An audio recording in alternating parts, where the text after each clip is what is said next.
Welcome back to the GreenDawg Podcast, Season 2, Episode 1. I am your host, Jacob Prail. We got it all today.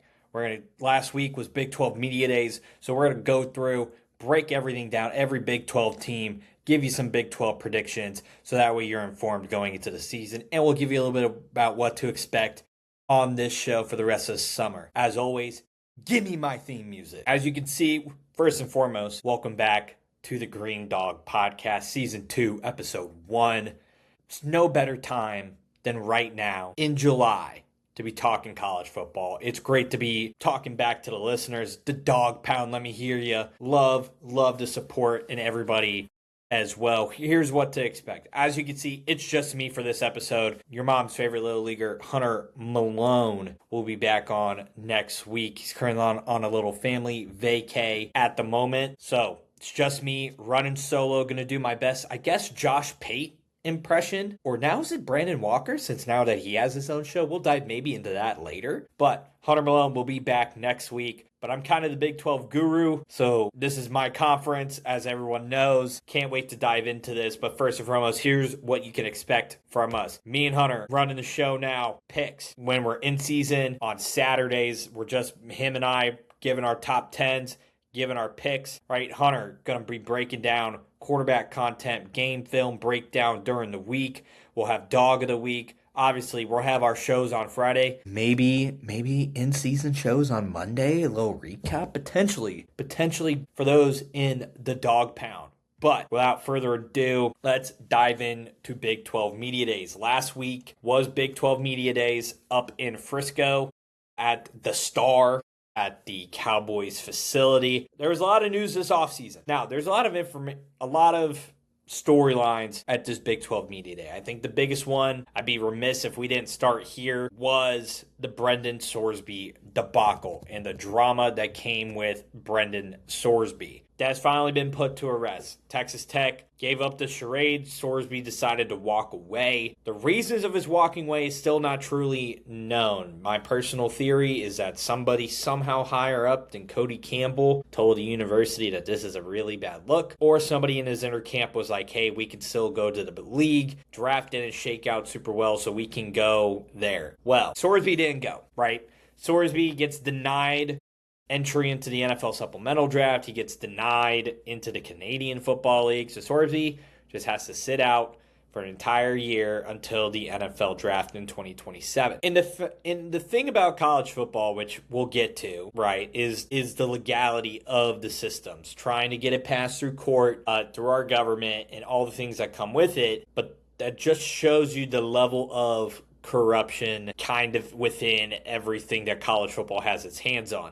Sorsby broke the most black and white rule in sports. You are not allowed to bet on your team, let alone bet in games when you're an athlete. And in the NCAA, it is a clear violation that normally, if you're a full-time employee or somebody smaller than Sorsby, results in direct dismissal of your job or from the program. The fact that they were like, Sorsby had a problem and went to the government and went to court and get a sympathetic Texas Tech Lubbock judge is just kind of ridiculous, right? The addiction happens later, but when he puts in that first bet, he broke the rule. The addiction has not set in yet. With that being said, Sorsby fought it. His team fought it.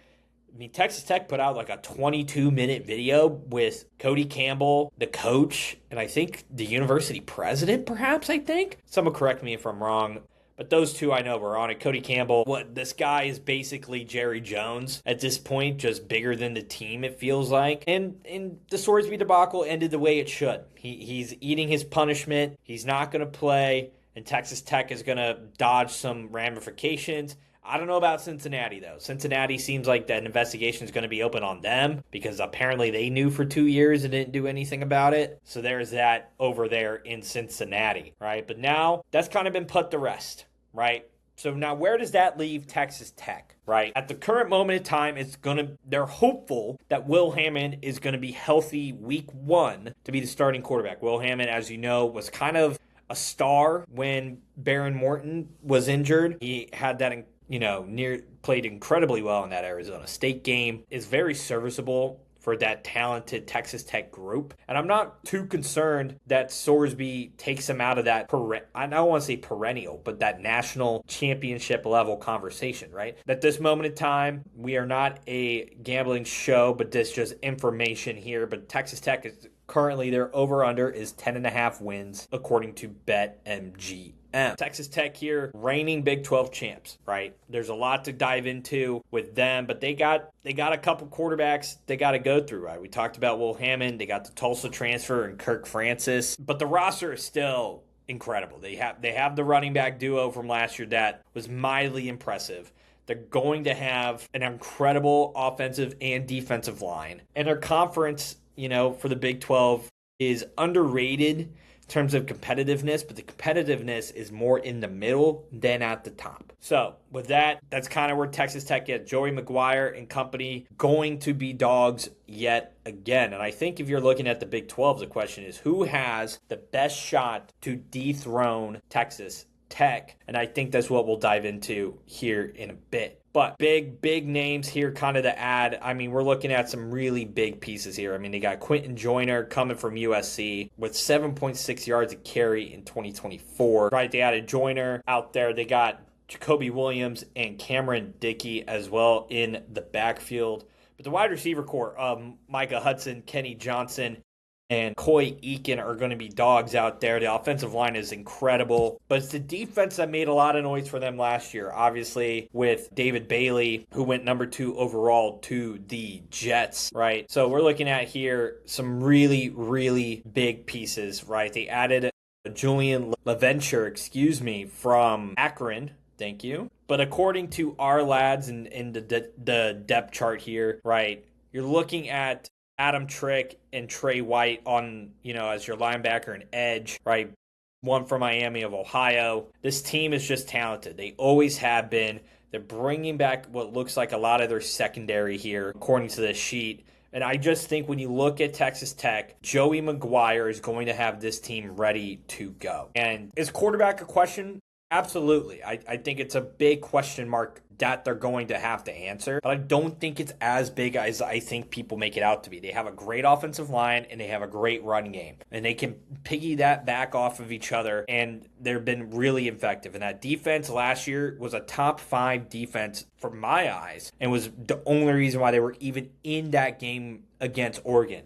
Now with Sorsby, that were a national championship level top, conversation. Without Sorsby, that road is still possible, but it's a lot harder now without Sorsby. But it's their conference to really lose. And I want to talk about these contenders that I think are kind of in these tiers here in the Big 12 of who can take them down. So let's dive into the serious contenders, the ones who can definitely knock off the big dog at the moment in time. And that's number 1 on my tier list is going to be the BYU Cougars, right? BYU, led by quarterback Bear Bachmeier, paired up with his brother Tiger, crazy, right? But Bear had an incredible freshman year last year.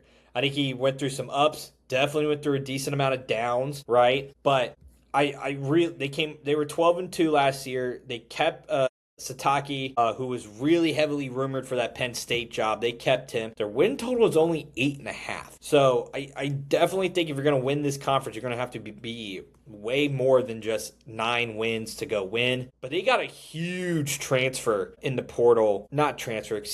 Returner. Misread my notes there for a second. 1,300 yards back from L.J. Martin, who is an incredible running back for them with Bear. They have one of the best home field advantages in the country in Provo, and they're bringing back a lot of experience on defense. I think receivers probably their biggest question mark, right? You have Tiger. They brought in Kyler Casper, and as well as Walker Lyons from USC, an incredible safety valve that's going to be pivotal for them. But they bolstered the offensive line with Paki Fanu, that really solidified that left tackle spot. They really only have one transfer coming in on defense from what it looks like on our lads, is where I'm getting the projected depth chart for those wondering. And they got a lot of dudes coming back. Anyone in yellow on the website is a 2026 transfer, and they only look like they got one guy coming in, Cade Ulave, over in the in the linebacking cohort. And having experienced defense, as you know, wins you a lot of games. And in an era where it's like you got to get up to speed as fast as you can, having that experience on defense, guys who already know the scheme, already know what to run, and have seen everything a lot of these quarterbacks have already done and teams, nothing is new to them. And I think because of that, that's going to put BYU in an incredible position to go after it. The biggest question mark, obviously, we talked about receivers, but it is Bear Bachmeier. What is the level of growth from freshman year to sophomore year? Is he going to go down? Is he going to have some struggles because there's a whole year of tape on him now, right? And maybe some tendencies that maybe he doesn't even know about that other teams are finding out? Or can he utilize his skill set to get better? Is he reading defenses better? Can he notice things better at the line of scrimmage and be confident in those things? I think at times last year he was not. He did display incredible confidence. But as you could tell in those Big 12 title games and those games against Texas Tech, he got bullied. And he had a hard time seeing what the defense was giving him. He had a hard time throwing balls into tight windows. I think with that, for Bear Bachmeier going into this next season, I think it's the biggest question mark outside of the receiver core, because if Bear can improve, the lack of experience in that core diminishes. But if Bear doesn't grow, then the age and experience gap of that wide receiver core is incredibly heightened and on display for criticism. But BYU is kind of my pick to really be special, really get after it. And it's just, they've been knocking on the door. And we'll dive into predictions here, but could it be time for BYU to finally make their mark? So diving in, we got the Utah Utes. They got Morgan Scalley, first-year coach, due to Kyle Whittingham's departure to Michigan, one of the best jobs in college football. Devin Dampier is back for another season, but you got to retool the entire offensive and defensive sides of the ball here.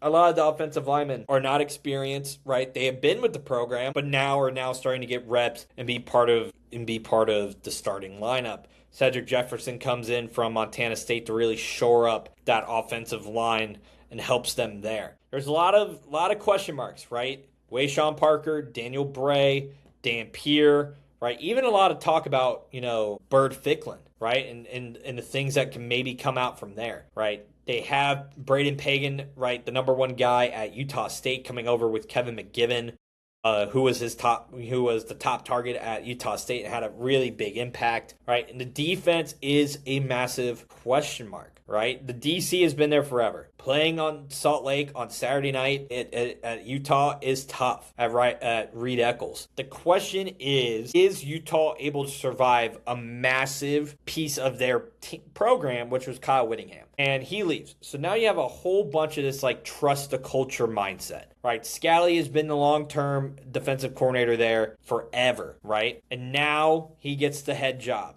Dampier comes back. Parker comes back. You're getting some of these pieces back. You got to see what your offensive line looks like. Could be a top 25 team. Could be as good as top 15, honestly, right?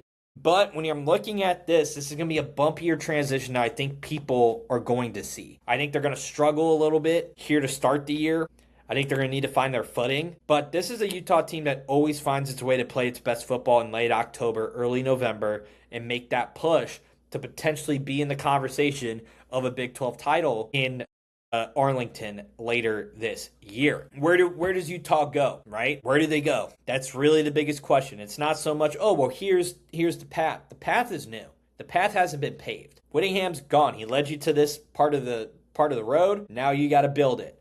I'm really interested to see what Scalley does. Dampier. There's also, I want to talk about this. There's been a lot of talk about Bird Ficklin and Dampier, maybe Ficklin taking the job. I don't see that. I think Devin Dampier is by far the better quarterback. And when you're going through this level of change, you're going to want to keep the guy who's already been a starter in this league. And I think because of that, I think Dampier is going to win this job. Now, if Dampier gets hurt, will the rumor mill for Ficklin get too loud and doesn't turn into an Austin Simmons, Trinidad Chambliss type of situation? Time will tell. So, I like Utah. I think I'm a little more high on Utah than most. I'm kind of a Devin Dampier truther.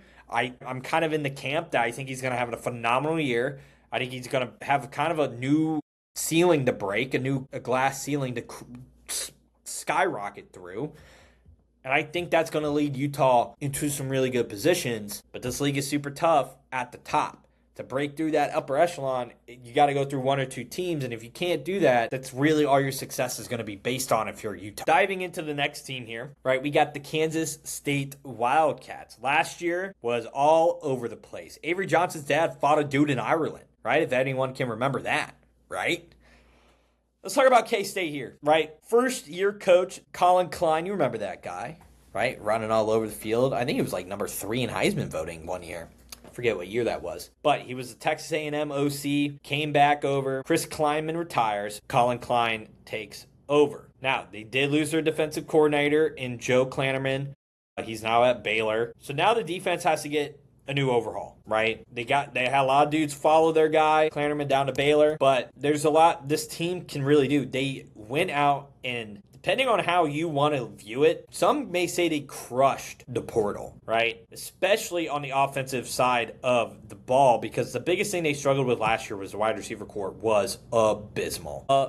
Abysmal. So they go and get two of the most disruptive linemen in the country. They get Wendell Gregory from Oklahoma State, who had 15 and a half tackles for loss as a redshirt freshman, as well as Elijah Hill from Kennesaw State, right? For both of them, him and Gregory combined for a total of 30 tackles for loss and 13 sacks. Then they go get Mekhi Mason from La Tech, who has another 15 tackles for loss on the year. This defense is going to be different, man. And I think Colin Klein's is a big offensive side of the ball, but I don't think they're ignoring the defense, right? They have a ton of transfers. They kept some of the talent from last year, but the talent pool that they brought in from this roster class of this portal is really great for a first-year coach, right? But I want to look on the offensive side of the ball because the wide receiver core is the one that stands out to me, right? They brought in Josh Manning from Mizzou, who is arguably the number 2 guy for Bo Prabila, right? Maybe the number 1 guy, depending on how you look at it in some circles, is a Mizzou guy here, right? And then they brought Isaiah Williams in from Texas A&M, right? Really upgrading the wide receiver core is huge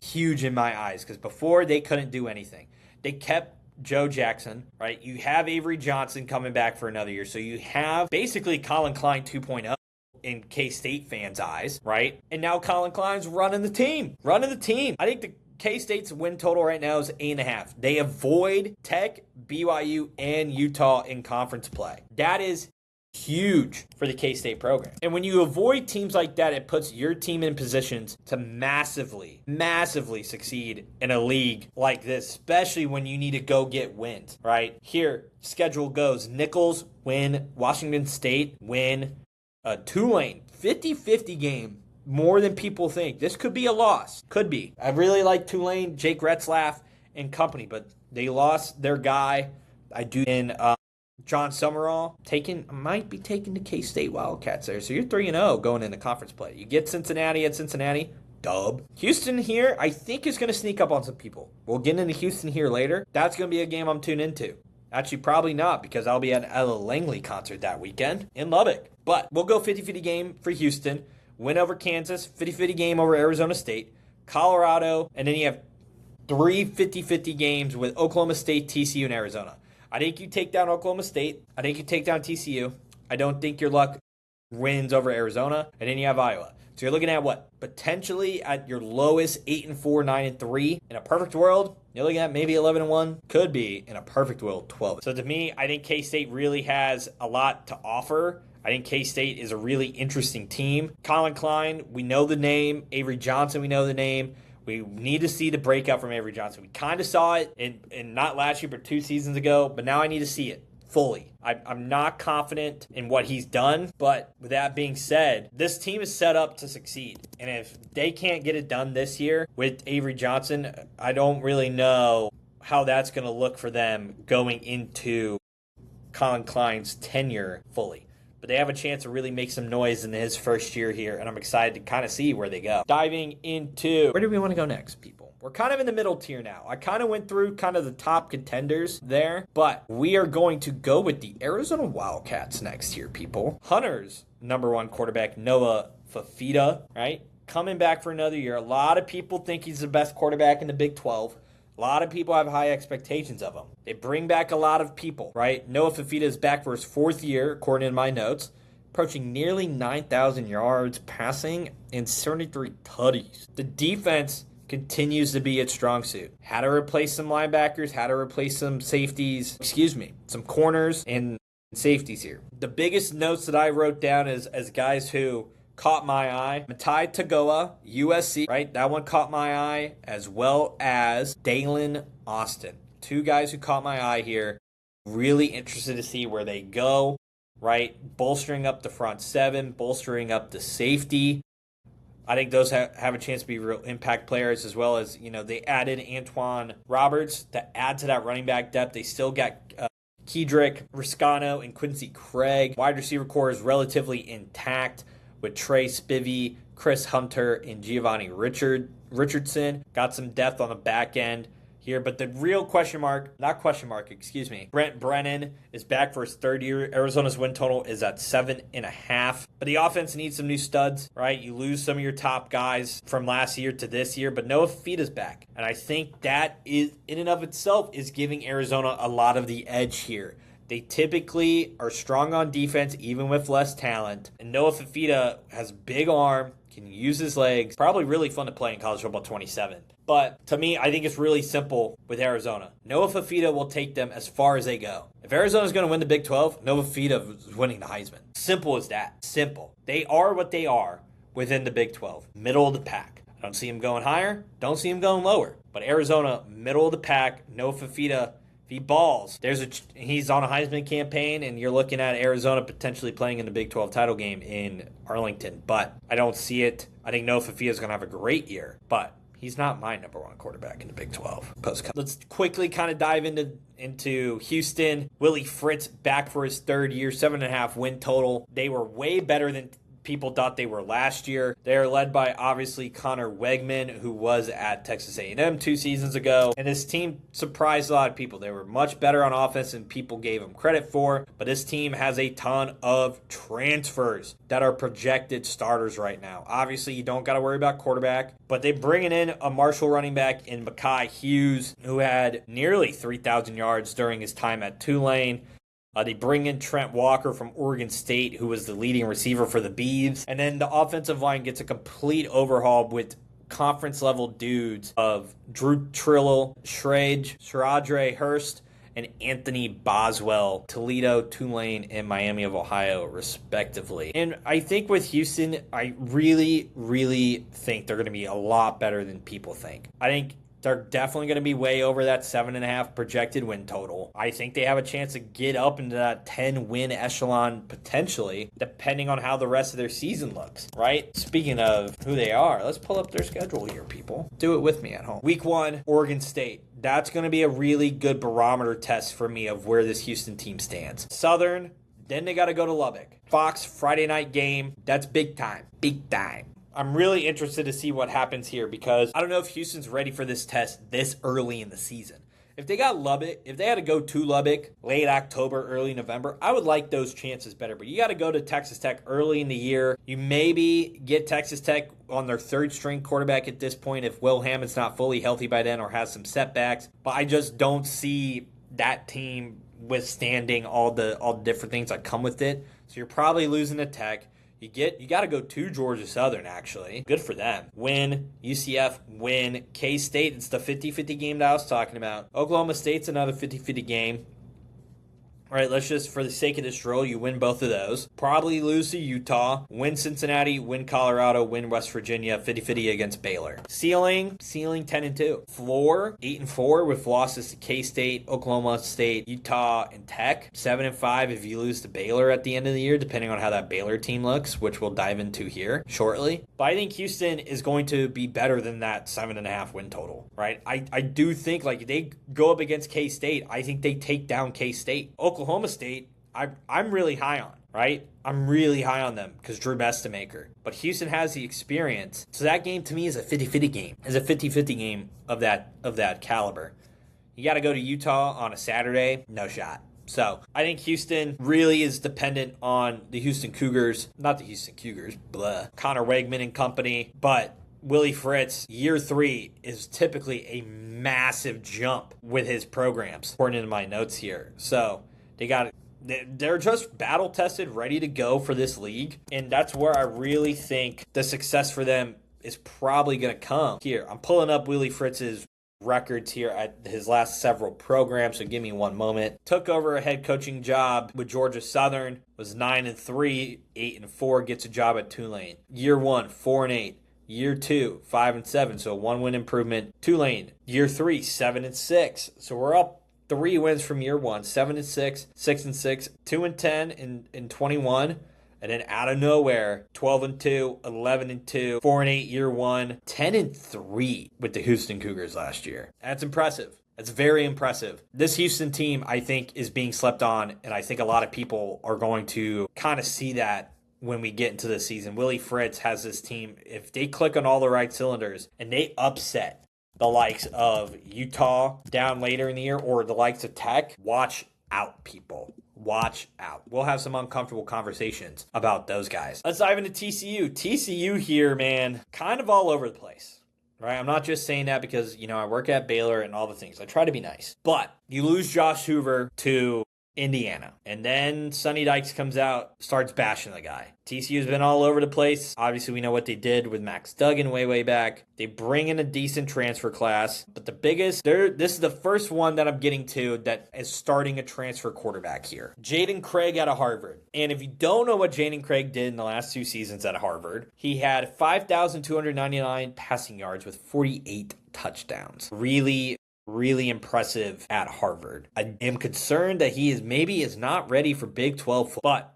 if there's a league where you can sling the rock and go do those things, this is the league to do it. They bring back Jeremy Payne at running back. They added Landon Walker as well.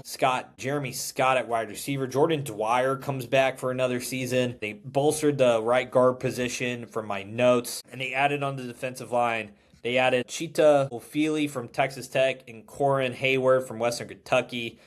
They obviously have their own star guys back in. Michael Short and Kalen Carroll are current projected starters as well, along with Jacob Fields. They've had back-to-back 9-4 seasons, but have lived on close wins according to my notes here. They get a brutal November stretch. This November stretch is tough. They get to kick off the year, though, in Ireland, playing Bill Belichick and North Carolina Tar Heels. They get Grambling State, Arkansas State. You're looking at probably 3-0 here, unless craziness happens in Ireland. We've seen that before. Beat UCF, you're undefeated. You get BYU at home. Probably not beating BYU at home. Sorry, folks. You got to go to Baylor. History's not on your side there either. In terms of in the last couple years. Don't come at me. West Virginia, win. Kansas, win. Arizona, 50-50 game. But now this is where it gets tough. Arizona, K-State, Utah, Tech. 1-3, 2-2 as an upper ceiling. And you got to go to Tech. You get Utah at home and K-State at home. And then you got to go to Arizona. 2-2 is the ceiling for that stretch. So you're looking at that. You're probably looking at another 4-loss season.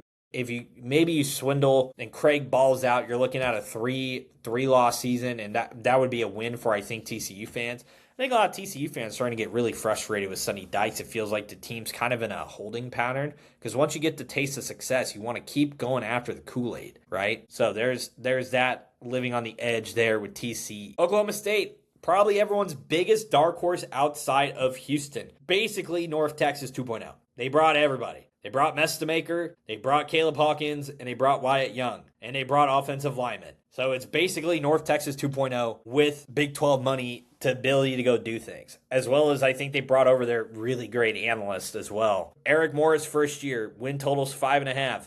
I think they're going to be way better than that. I'm super high on Drew Mestamaker. 0-star quarterback, sling the rock last year.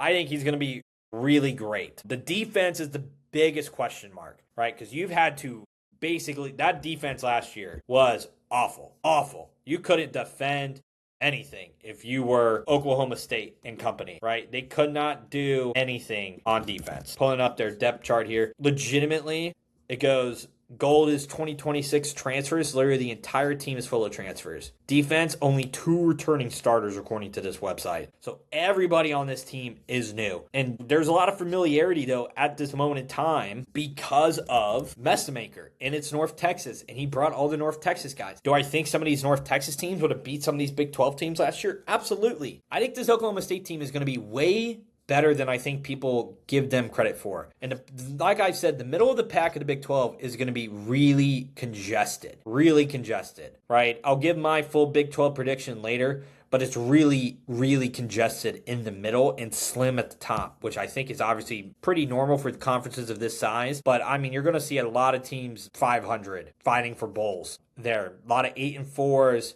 because everyone's going to get the 3 wins and, depending on their slates. But all you need to know about Oklahoma State is that it's North Texas 2.0. Whatever you thought about that North Texas team last year in Messamaker, they're now at Oklahoma State, and that's where they're going to go. Arizona State, 2 years ago, was in the college football playoff, nearly took down the big bad Texas Longhorns with Cam Skattebo and Sam Leavitt.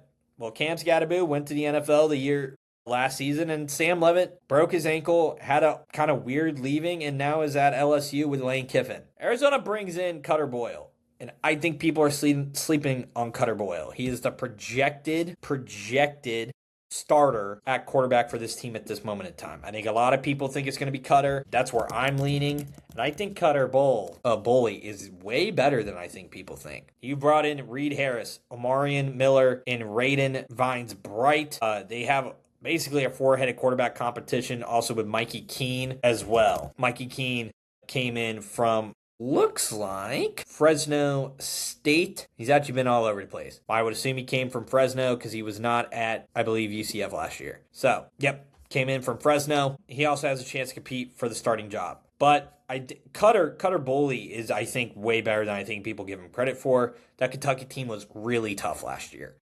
Kyson Brown, love his run game, love what they do. The defense they're still their biggest question mark, right? You don't have Jordan Tyson to bail you out of some games now and be one of those talented wide receivers. Kenny Dillingham's in year 4. Last year was not great. You dealt with quarterback issues. Now the funding in the NIL is starting to be a problem, right? You only got 11 starters returning according to my notes. I don't know, man. This team is all over the place. I like him in the middle of the pack here, just because I don't know what that defense is going to look like. I don't know what this wide receiver is going to look like. There's too many questions for me to really think about in terms of like where they're going to go. So I think Kenny Dillingham has done a wonderful job, but I think he and a lot of coaches are facing the biggest problem right now, which is the money, because he found studs in Leavitt and in Skattebo and in Tyson, and now those guys are gone. And to find that same caliber of talent, you're sifting through a lot of things that I don't know pay in your favor. So there's that. Let's dive into the Baylor Bears, right? My team here, my place of work, love the Bears. I'm super high on them, right? And it's not even just because I work there, right? Does that play a factor? Absolutely. They signed the checks. I know where to go. But this team is sleeping on probably the biggest quarterback who's a sleeping giant, in my opinion. That's DJ Lagway. Dave Aranda is in his 7th year. I'm not going to talk about anything that the media is talking. Leave that up to Hunter,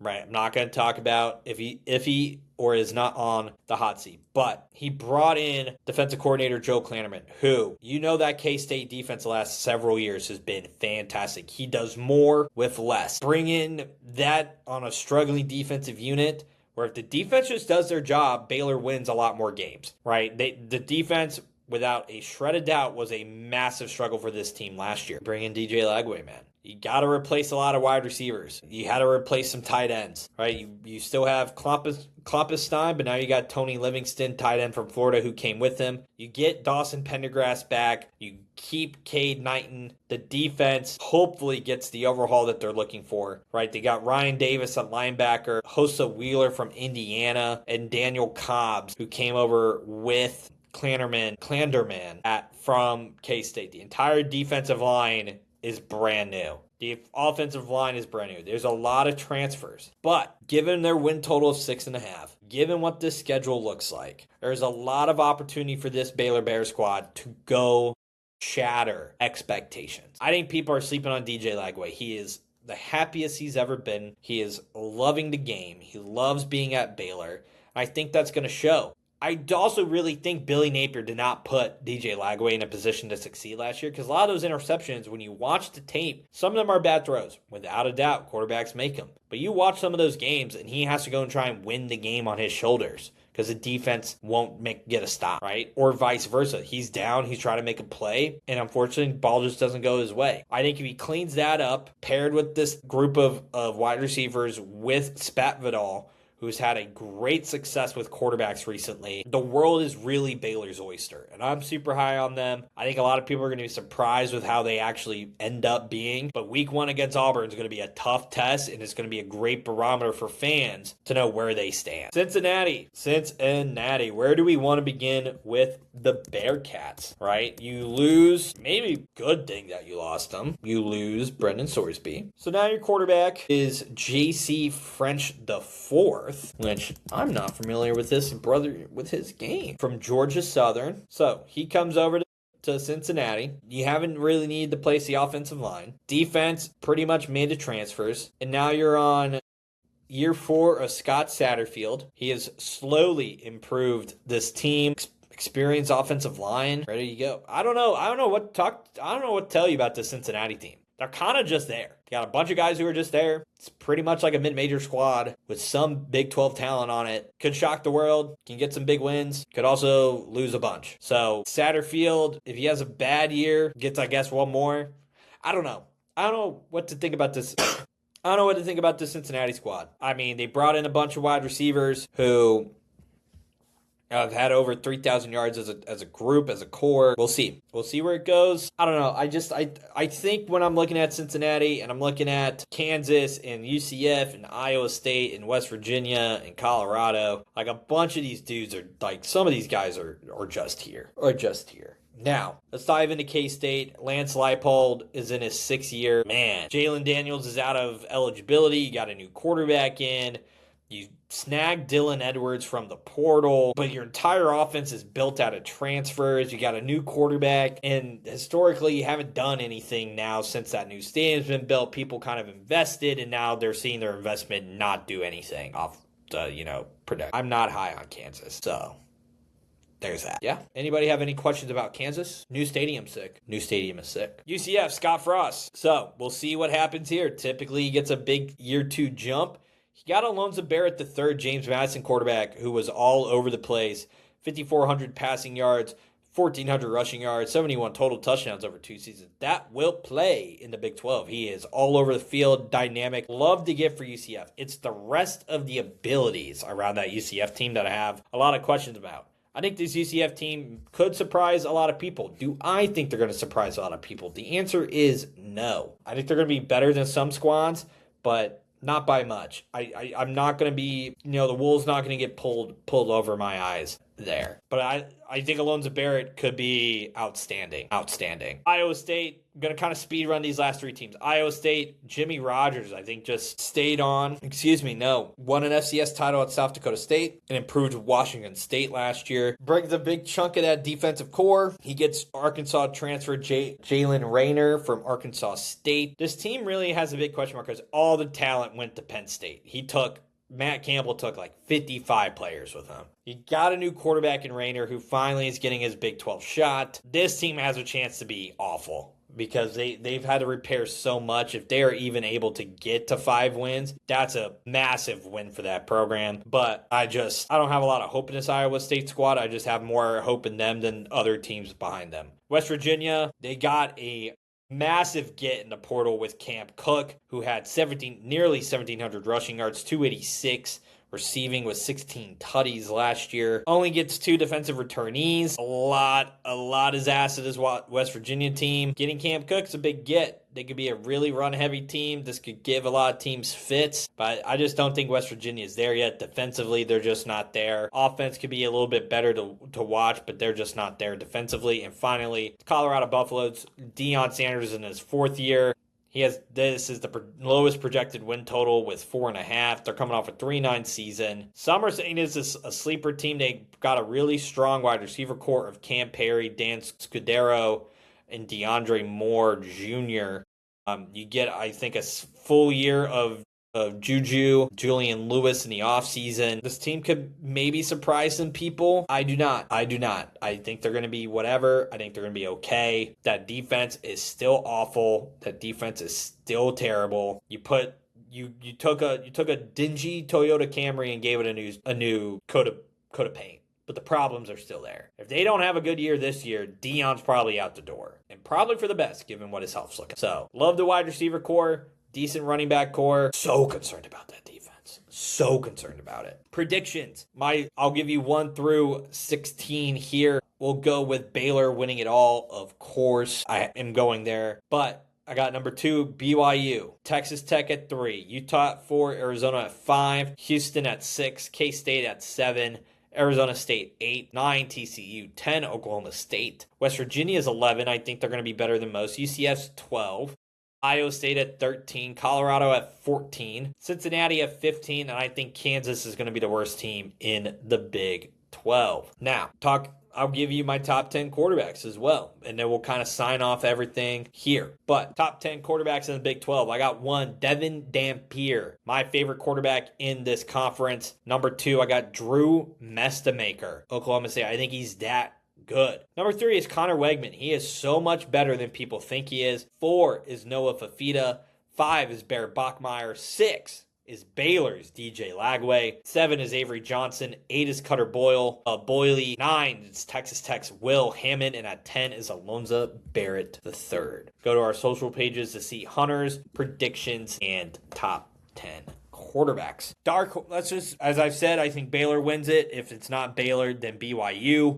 I truly think this is BYU's year here. Bear Bachmeier takes the big step forward. The defense is experienced. Everything is pointing and the opportunity is there for them to go get it. Texas Tech is beaten up right now with the quarterback debacle. Take your opportunity and go get it. Dark horse, I'm taking Houston as my dark horse. I think they're going to be a sleeper team for a reason. A lot of people are sleeping on them. Oklahoma State's a popular pick, but I'm really digging what Houston could do, especially because they avoid Tech, Utah, and B. With that kind of wraps up our Big 12 preview. Hopefully I did what I could being a one-man show. But with that being said, let us know who you think is winning the Big 12 this year. Who are your top 10 quarterbacks in the Big 12? Drop it all down below. Let us know. Like, comment, share, subscribe, all platforms. We are the GreenDawg Podcast. We are so excited to be back. We'll catch you on the next one.